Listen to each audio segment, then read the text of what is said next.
El aire en el gran salón de baile estaba impregnado del aroma a perfume caro y el zumbido sordo de un poder inmenso. Desde mi posición estratégica junto a la pared, observé al general Thompson, un célebre oficial de 4 estrellas con una voz capaz de comandar flotas, alzar su copa de champán. La sala se quedó en silencio, 100 personas poderosas esperando su brindis. Este era el momento preciso que la inteligencia había predicho.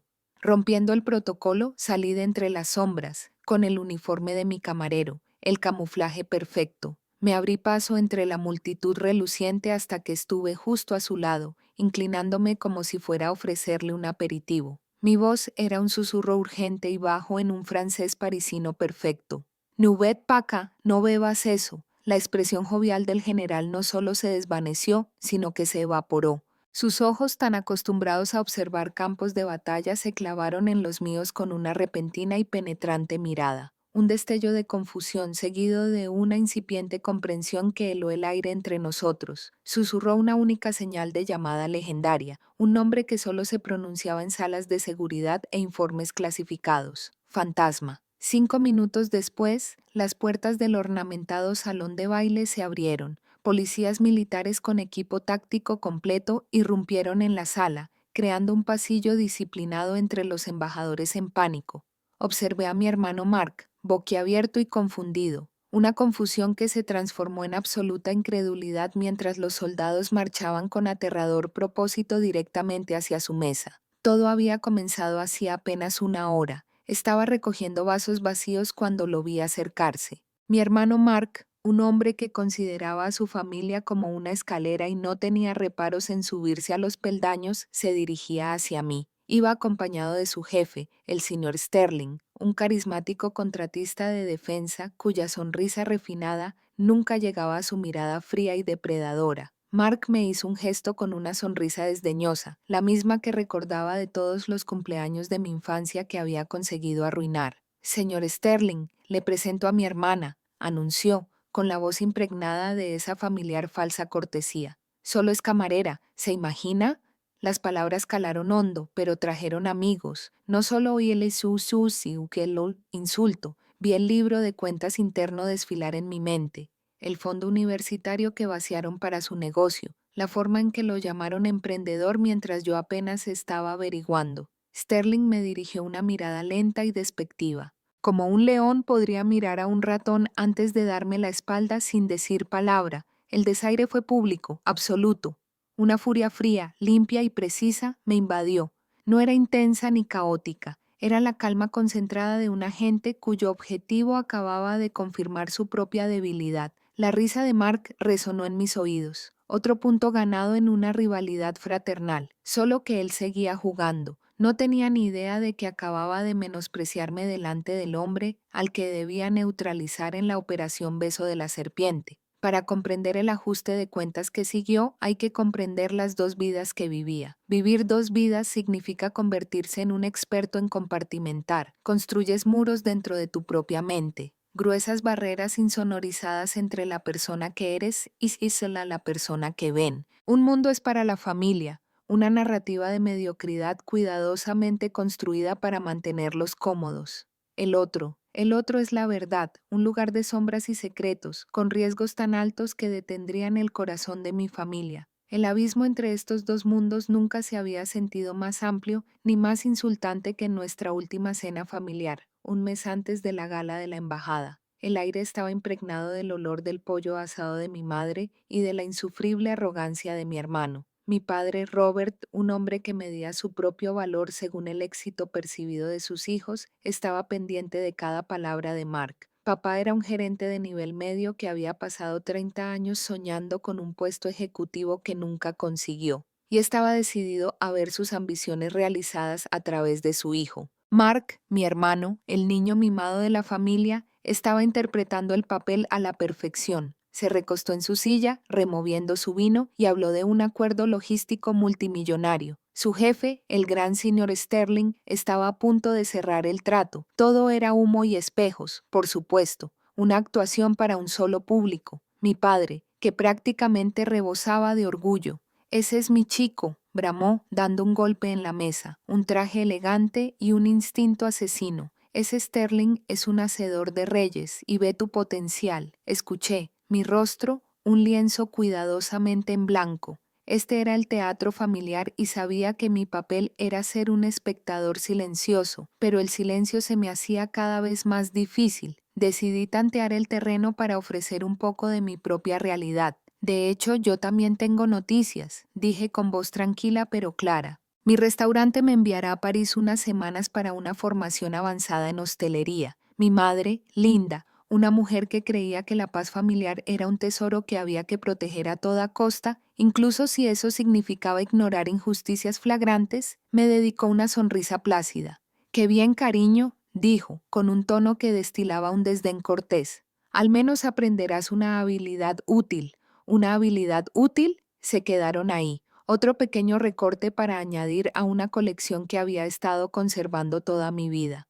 El libro de contabilidad interno se abrió. Esta útil habilidad se estaba poniendo en la balanza contra la carrera de Mark. Vi la matrícula que habían pagado con gusto por su inútil título de negocios. Mientras me decían que fuera práctico con mi educación, vi los incesantes elogios a sus ascensos, mientras que mis logros eran bien recibidos con comentarios sobre el aprendizaje de una habilidad útil. Simplemente asentí. Una sonrisa cortés se dibujó en mi rostro. En mi interior, una fría y firme determinación comenzaba a cristalizar. La realidad de mi formación en hostelería era completamente distinta al papel tapiz floral de mala calidad del comedor de mis padres. No había París, ni un pintoresco beastro, ni clases de maridaje de vinos. Mi formación se impartía en una sala de reuniones subterránea, insonorizada, en unas instalaciones de la DIA, una cabina gris estéril sin ventanas, con el zumbido constante y sordo de potentes camareros. Aquí yo no era la hija decepcionante,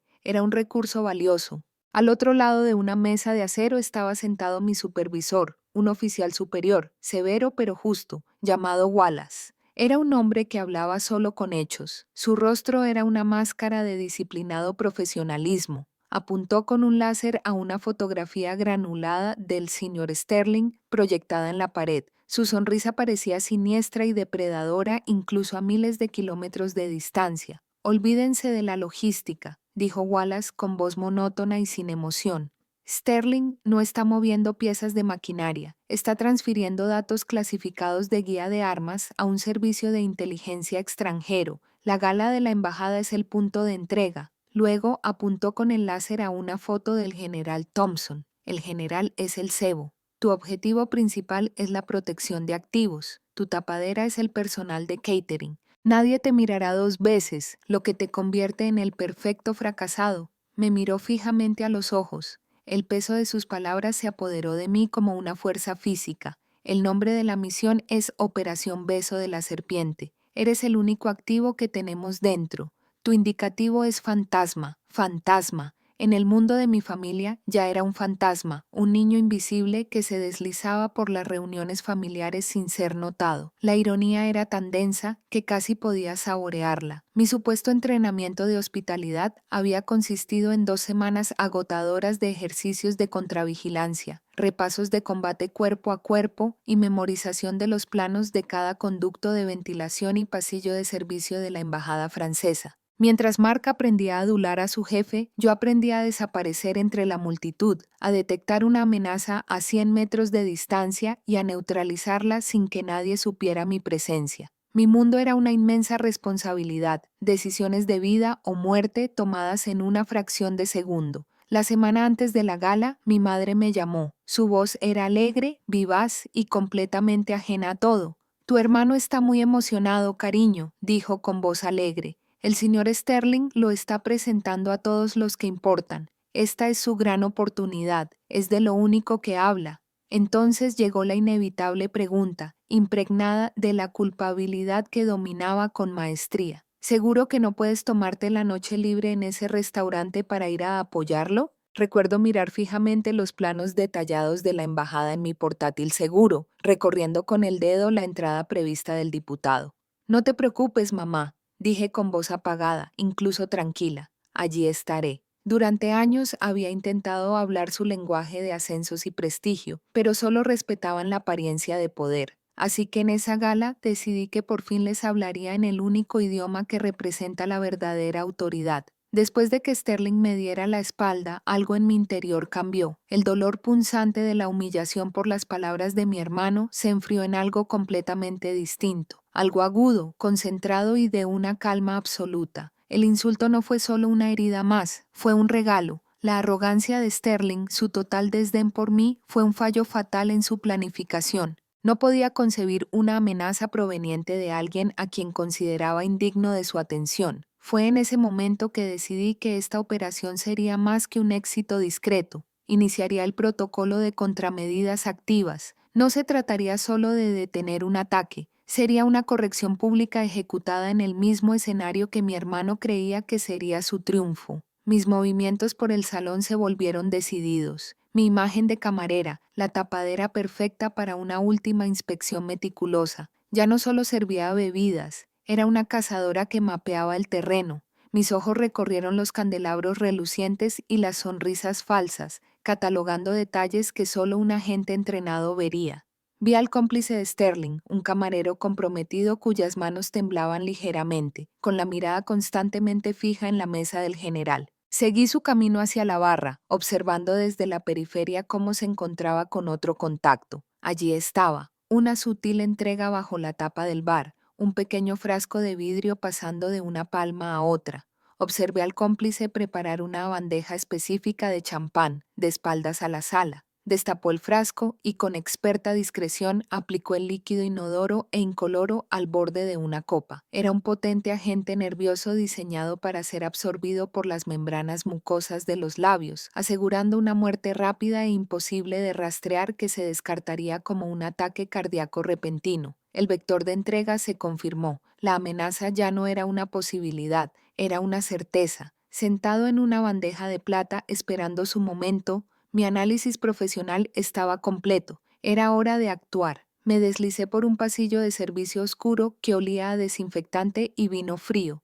Presioné el discreto comunicador oculto en mi oído. La línea se abrió con un leve siseo de estática. Hotel Whisky a control, murmuré en voz baja y firme. El beso de la serpiente está activo. Vector de entrega confirmado. Solicito activación del protocolo alfa de arresto público.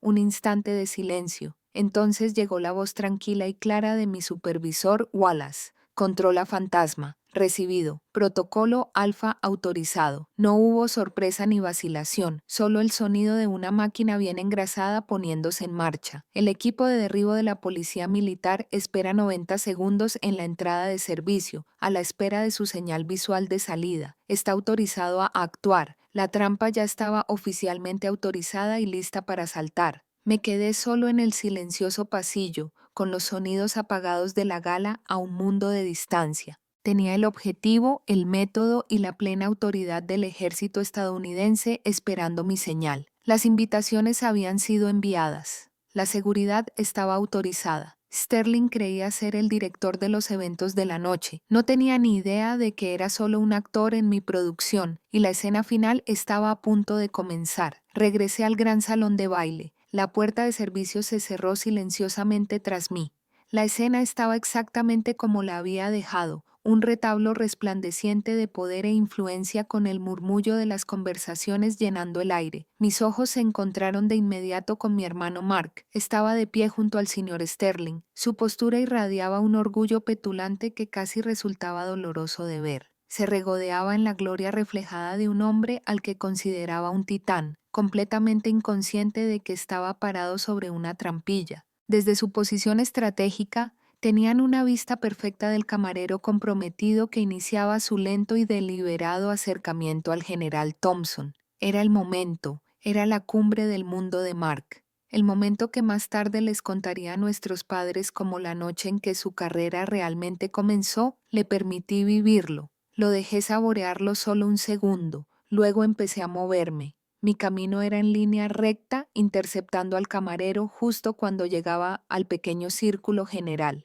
Tomé la bandeja de plata de sus manos con una sonrisa de práctica. Permítame, dije con voz neutra. El camarero, nervioso y confundido, simplemente asintió y se retiró. Ahora solo éramos yo, el general y el vaso envenenado. Capté su mirada y cuando se giró para agradecerme, me incliné hacia él. Mi voz, un susurro bajo y urgente, atravesó el ruido del gaila pasa. La sonrisa del general se congeló en su rostro. Años de entrenamiento en informes de alto riesgo y evaluaciones de amenazas tomaron el control. Su mente reconoció al instante la frase, no como el comentario de una camarera, sino como una señal de emergencia de primer nivel de un agente amigo. No miró mi uniforme, me miró a la cara, de verdad, y vi el cambio en sus ojos. La imagen pública del jovial general de 4 estrellas se disolvió, reemplazada por la aguda mirada analítica de un soldado. Vio a un operador, un nombre que le habían informado pero que nunca esperó conocer. Un fantasma en el sistema estaba justo frente a él. Fanem, susurró. El nombre, un soplo de asombro e incredulidad. Sin decir nada más, colocó discretamente el vaso intacto en mi bandeja.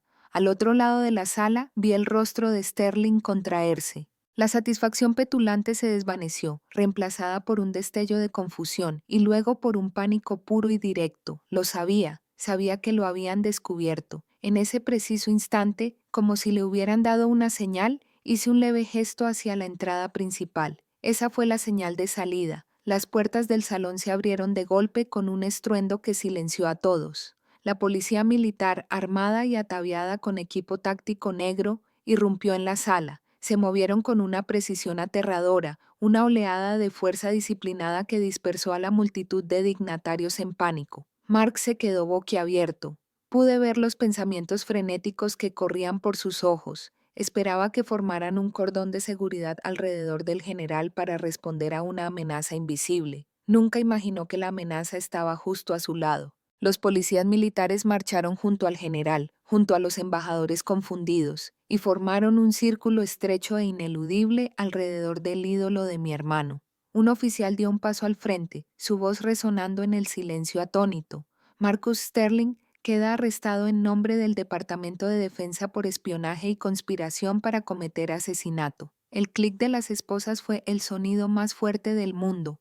Mientras le ponían los brazos a Sterling a la espalda, mi hermano finalmente salió de su asombro. Su voz era un lamento patético. «Espere, debe haber un error. Soy su asistente ejecutivo». Se abalanzó, intentando intervenir, aferrándose a los últimos vestigios del poder que creía tener. Un policía militar con rostro de piedra tallada se giró y le bloqueó el paso con un solo brazo inmóvil. «Señor, será interrogado como testigo material», dijo el oficial con tono monótono y despectivo. «No interfieras». Mark fue apartado a empujones. Nadie, un obstáculo. Todo su mundo, la jerarquía cuidadosamente construida que gobernaba, acababa de desmantelarse ante sus ojos. Entonces llegó el golpe final demoledor. El general Thompson, con toda la sala observando, se apartó del drama que se desarrollaba y caminó directamente hacia mí. Se detuvo frente a mi bandeja de vasos abandonados, con una postura de profundo respeto profesional, en voz lo suficientemente alta para que toda la sala, y especialmente mi atónito hermano de rostro pálido, lo oyera, dijo: «Tu inteligencia fue impecable, fantasma. Acabas de evitar un grave incidente internacional».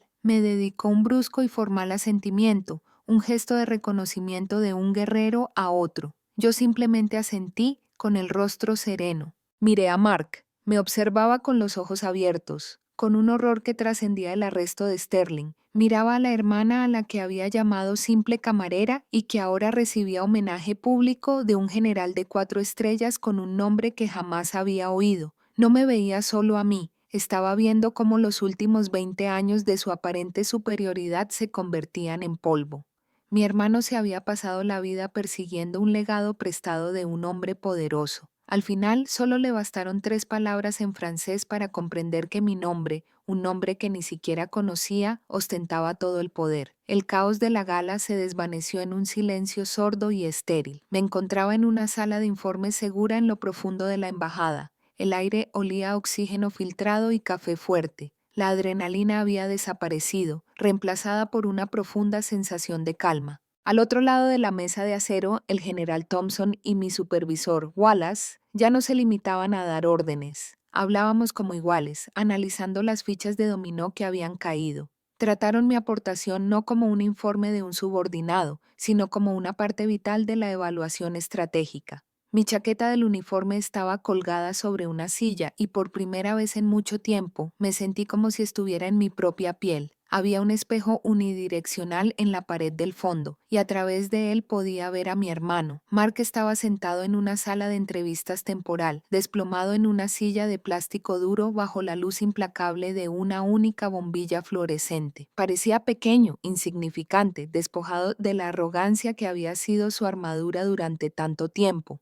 Su costoso traje estaba arrugado, su rostro pálido y tartamudeaba respuestas a preguntas que no podía comprender. Lo observé un instante, no con ira ni lástima, sino con una extraña distancia clínica. Era un extraño en una vida que acababa de dejar atrás para siempre. Nuestros mundos se habían separado irrevocablemente. Me aparté del espejo y volví al tablero de misiones, dejándolo atrás bajo la cruda luz. Un año puede cambiarlo todo. Un año después ya no vestía uniforme de catering ni equipo táctico. Llevaba un elegante traje profesional, de pie en el solemne y silencioso salón de la sede de la DIA.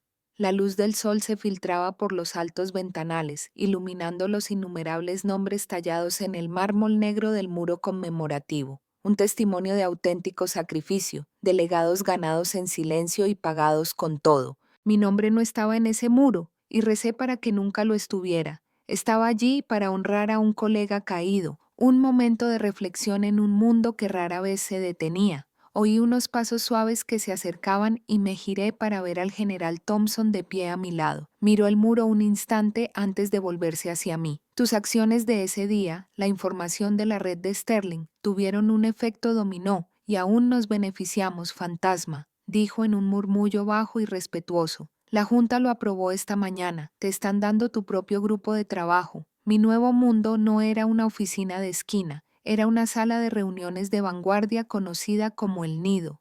La escena cambió del tranquilo salón de los héroes al vibrante corazón de las operaciones activas. Me presenté ante mi propio equipo, un pequeño grupo de élite de especialistas cuidadosamente seleccionados por sus habilidades únicas y formidables. Un analista con un reconocimiento de patrones legendario, un experto en comunicaciones capaz de extraer señales de la nada, un genio de la logística capaz de llevarnos a cualquier parte del mundo. Al delinear nuestra primera misión no hubo necesidad de poses ni falsas confianzas. El ambiente era de tranquilidad, respeto mutuo, preguntas formuladas y respondidas con una eficiencia brutal. Estas personas eran mi verdadera familia. Una unidad unida no por una obligación disfuncional, sino por la confianza ganada y una competencia demostrada. Más tarde esa semana, mientras revisaba información preliminar de la misión en mi escritorio, apareció una notificación en mi pantalla. Era un correo electrónico. El remitente era mi padre.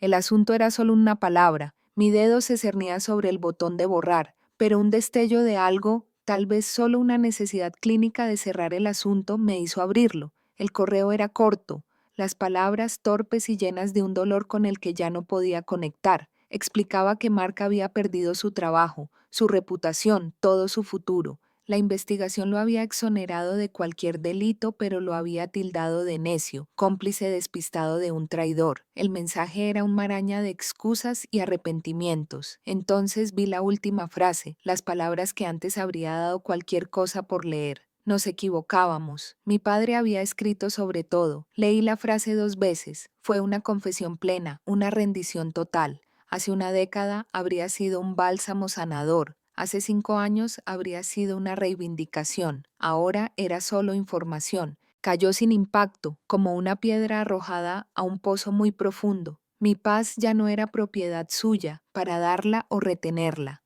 Era mía, forjada en silencio y fuego. No sentí rabia ni triunfo, ni siquiera lástima. No sentí nada. Con un solo clic trasladé un mensaje a la carpeta de archivo y volví a los planes de misión en mi pantalla. Mi trabajo me esperaba. Mi familia creía que un legado era a quien conocías. Aprendí que un verdadero legado se trata de lo que haces cuando nadie debería estar mirando. Si alguna vez has tenido que demostrar tu valía a quienes se niegan a verla, comparte tu historia a continuación. En esta comunidad, tu experiencia siempre es reconocida.